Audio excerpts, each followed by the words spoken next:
নমস্কার বন্ধুরা, আজ আমি আবারও চলে এসেছি আপনাদের সামনে আবারও একটি নতুন রেসিপি নিয়ে।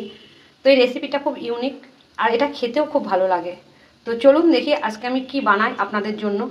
দেখুন আজ আমি আপনাদের জন্য কি রেসিপি নিয়ে এসেছি। এটা এত গরম যে আমি হাত দিতে পারছি না, তো এটাকে একটু ছিঁড়ে দেখাচ্ছি। দেখুন কতটা চিজি এটা। দেখুন আমার ছেলে তো দেখে খুব আপ্লুত হয়ে গেছে, এখনই বায়না হয়েছে আমার একটু দাও টেস্ট করি। তো আজকে আমি এই রেসিপি আপনাদের জন্য নিয়ে এসেছি। এটা করতে আমার মুগের ডাল লাগবে। তো আমি ডালটা ভিজিয়ে রেখেছিলাম 2-3 ঘন্টা। ডালটা আমায় পেস্ট করে নিতে হবে। তো আমি এখানে একটা মিক্সির জার নিয়ে নিয়েছি, এর মধ্যেই ডালটা পেস্ট করে নেব। জল দেব না, জল ছাড়াই কিন্তু পেস্ট করতে হবে। তো আমি মুগের ডালটা পেস্ট করে নিয়ে এসেছি। দেখুন আমি এটা ঢেলে নেব। এর মধ্যে আমি দিয়ে দেবো নুন স্বাদ অনুযায়ী, দেবো হলুদের গুঁড়ো, আর দিয়ে দেবো 1 চামচ রসুন, লঙ্কা আর আদা। আমি তিনটেই একসাথে পেস্ট করেছি, 1 চামচ দিয়ে দিলাম। মাখিয়ে নেব। এর মধ্যে যেহেতু আমি লঙ্কা দিয়েছি সেই জন্য আর আমি আলাদা করে ছানাতে লঙ্কা দিলাম না। আপনারা চাইলে ছানার মধ্যে একটু লঙ্কা দিতেই পারেন, কিন্তু একটু ভালো করে ফেটিয়ে নেবেন। এটা আমার ফাটানো হয়ে গেছে, দেখুন কতটা ফ্লাফি হয়ে গেছে। এবার এটা আমি রেখে দেবো। এটা বানাতে আমার কিছু মশলা লাগবে। তো দেখুন এখানে আমি 4 মগজ নিয়ে নিয়েছি, এখানে 4টে কাজু নিয়েছি, 4টে লঙ্কা নিয়েছি, আর আদা নিয়েছি, একটা টমেটো নিয়েছি। ঝালটা আপনারা আপনাদের মতন করে দেবেন। আমি 4টে কাঁচা লঙ্কা নিয়েছি। তো এগুলো আমায় পেস্ট করে নিতে হবে। এটা করতে লাগবে ছানা। তো আমি এখানে বাড়িতেই ছানা কেটে নিয়েছি। ছানাটা আমি থালায় নিয়ে নিয়েছি। দিয়ে দেবো সামান্য একটু নুন, সামান্য একটু আদার গুঁড়ো, আমি শুকনো ড্রাই গুঁড়ো ব্যবহার করছি, সামান্য একটু জিরের গুঁড়ো। চাইলে এর মধ্যে লঙ্কার গুঁড়ো ইউজ করতে পারেন, তো আমি দেবো না। আমি এমনি এটা মিক্সড করে নেব। বাইন্ডিং করার জন্য আমি এখানে একটা আলু সেদ্ধ করে নিয়েছি। এই আলু সেদ্ধটা মিশিয়ে দেবো, খোসাটা ছাড়িয়ে এর মধ্যে মিশিয়ে দেবো। আলুটা আমার ম্যাশ করা হয়ে গেছে। এবার আমি এটা ছানার সাথে মিশিয়ে নেব। এটা জাস্ট বাইন্ডিংয়ের জন্য, আর কিছুই নয়। দেখুন একটা ডো তৈরি করে নিয়েছি আমি। এবার এখান থেকে আমি কিছুটা বল করে নেব। জাস্ট হাতের মধ্যে এভাবে নেব, এর মধ্যে একটুখানি ডিপ করব। মজরেলা চিজ দিয়ে দেবো, সামান্য একটু করে মজরেলা চিজ এর মধ্যে ঢুকিয়ে দেবো।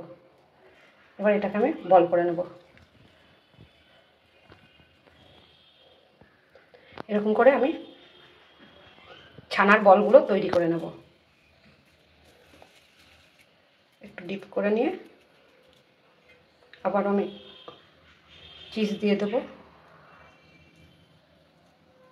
এবার চারিপাশ থেকে ছানাটা ঢুকিয়ে নেব, এটাকে বল করে নেব।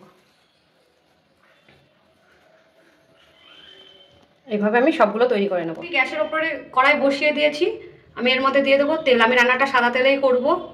তো আমার বলটা হতে হতেই তেলটা গরম হয়ে যাবে। আমার বলগুলো সব তৈরি হয়ে গেছে, আমার এতগুলো বল হয়েছে। তো এইদিকে আমি নিয়ে নিয়েছি ব্যাটারটা ডালের। এবার ডালের ব্যাটারের মধ্যে আমি ডিপ করব। এদিকে আমার তেলটাও গরম হয়ে গেছে, তেলটা একটু স্প্রেড করে নেব চারিপাশে। এভাবে ডালের ব্যাটারের মধ্যে ডিপ করে নেব আর এভাবে ছেড়ে দেবো, এভাবে দিয়ে দেবো। এভাবে বলগুলো আমি সব ডিপ করে করে ভেজে নেব। দেখুন আমার ভাজাগুলো হয়ে গেল, আর তুলে নেব। এগুলো কিন্তু শুধু ভাজাও খেতে ভালো লাগবে, আর আপনারা যদি ভাবেন যে এটাকে গ্রেভি করে খাবো তবুও ভালো লাগবে। দেখুন ভাজাও খেতে খুব সুন্দর লাগবে। অলরেডি চিজ বেরিয়ে গেছে, আমি একটা ভেঙে দেখাচ্ছি।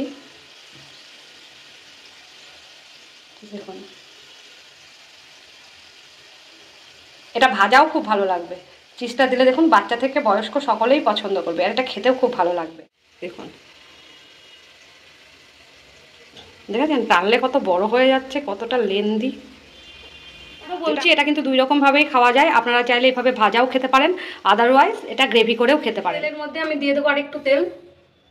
কিছু আমার মশলা লাগবে। তো দেখুন এখানে আমি 2টো এলাচ নিয়েছি, দারচিনি নিয়েছি, একটা শুকনো লঙ্কা, তেজপাতা, আর এখানে রয়েছে দেখুন জিরে, আর রয়েছে পেঁয়াজ বা রসুন বাটা। এখানে আমি 7-8টা রসুনের কোয়া বেটে নিয়েছি, আর 2টো মিডিয়ামও ঠিক নয়, জাস্ট ছোটো সাইজেরই 2টো পেঁয়াজ আমি বেটে নিয়েছি। হচ্ছে 2টো লবঙ্গ। গরম মশলাগুলো তেলে দিয়ে দেবো। শুকনো লঙ্কা দিয়ে দিলাম, তেজপাতা দিয়ে দিলাম। এবার দিয়ে দেবো জিরে ফোড়ন। এবার আমি এর মধ্যে দিয়ে দেবো পেঁয়াজ বাটা। আমি পেঁয়াজ রসুন দিয়ে করছি, আপনারা চাইলে নিরামিষভাবেও করতে পারেন, এটা নিরামিষেও খুব ভালো লাগবে। পেঁয়াজটা আমার ভাজা হয়ে গেছে। এবার আমি দিয়ে দিলাম রসুন বাটা। এটা একটু ভেজে নেব। এটা আমি পেস্ট করে নিয়ে এসেছি, আদা টমেটো যেগুলো আমি নিয়েছিলাম, কাজু বাদাম চারমগজ, তো এই পেস্টটা আমি দিয়ে দেবো, নাড়িয়ে নেব।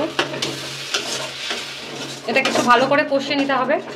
আপনারা চাইলে কিন্তু একটু তেলের পরিমাণটা বাড়িয়েও দিতে পারেন, আমি খুব তেল পছন্দ করি না, যার জন্য খুব বেশি তেল আমি দিইনি। দিয়ে দেবো জিরের গুঁড়ো, এখানে 1 চামচ জিরের গুঁড়ো আমি দিয়ে দেবো। ধনের গুঁড়ো 1 চামচ মতন দিয়ে দেবো। কাশ্মীরি মির্চ জাস্ট কালার করবে, আর কিছুই নয়, এটা ঝাল হবে না, কালার করবে। এটা ধুয়ে আমি জল দিয়ে দিলাম।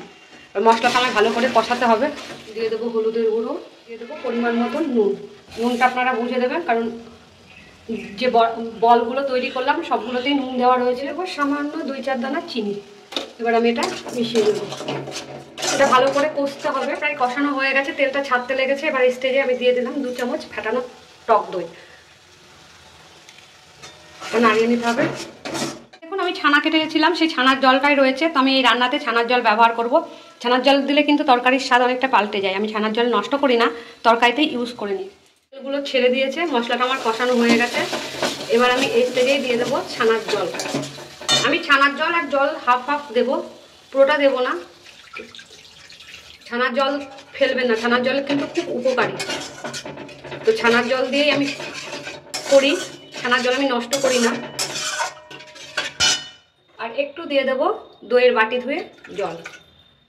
তো দেখুন আমার এইটুকু গ্রেভি লাগবে, তো আমি এটা এবার ফুটতে দেবো। তো দেখুন ঝোলটা আমার ফুটতে লেগে গেছে। গ্যাসটাকে আমি মিডিয়ামে রাখবো, রেখে 3-4 মিনিট ফুটিয়ে নেব। আমি 3 মিনিট পরে চলে এসেছি। এবার ঢাকনাটা খুলে দেখে নেব। এবার আমি এই বলগুলো সব দিয়ে দেবো। এই বলগুলো কিন্তু আমি আবারও বলছি, ভাজা খেতেও খুব ভালো লাগবে। নাড়িয়ে নেব। দেখুন কালারটা কি সুন্দর এসেছে। আমি জানি না ক্যামেরার ওপর থেকে কতটা সুন্দর দেখা যাচ্ছে, কিন্তু অরিজিনালি কালারটা খুব সুন্দর এসেছে। তো এটাকে আমি আরও 4-5 মিনিট ফুটিয়ে নেব। তো আমি এটা ঢাকাটা দিয়ে দিলাম, আর 4-5 মিনিট এটা আমি ফুটিয়ে নেব। 4-5 মিনিট পর চলে এসেছি, ঢাকনাটা খুলে দেখে নেব। দেখুন একটু নাড়িয়ে নেব, বেশি নাড়বেন না, তাহলে কিন্তু ভেঙে যাওয়ার ভয় আছে, চিজগুলো বেরিয়ে যাবে। জাস্ট হালকা হাতে একটু নাড়িয়ে নেবেন। আমার রান্নাটা অলমোস্ট ডান। আমার কিছু আর জিনিস এখানে আর কিছু উপকরণ অ্যাড করতে হবে। থেকে ছড়িয়ে দেবো আমি গরম মশলার গুঁড়ো 1 চামচ মতন ছড়িয়ে দিলাম। হাফ থেকে 1 চামচ দেবো ঘি, 1 চামচ দেবো ধনে পাতা কুচোনো। এখানে আমি কিছুটা ধনে পাতা কুচিয়ে নিয়েছি।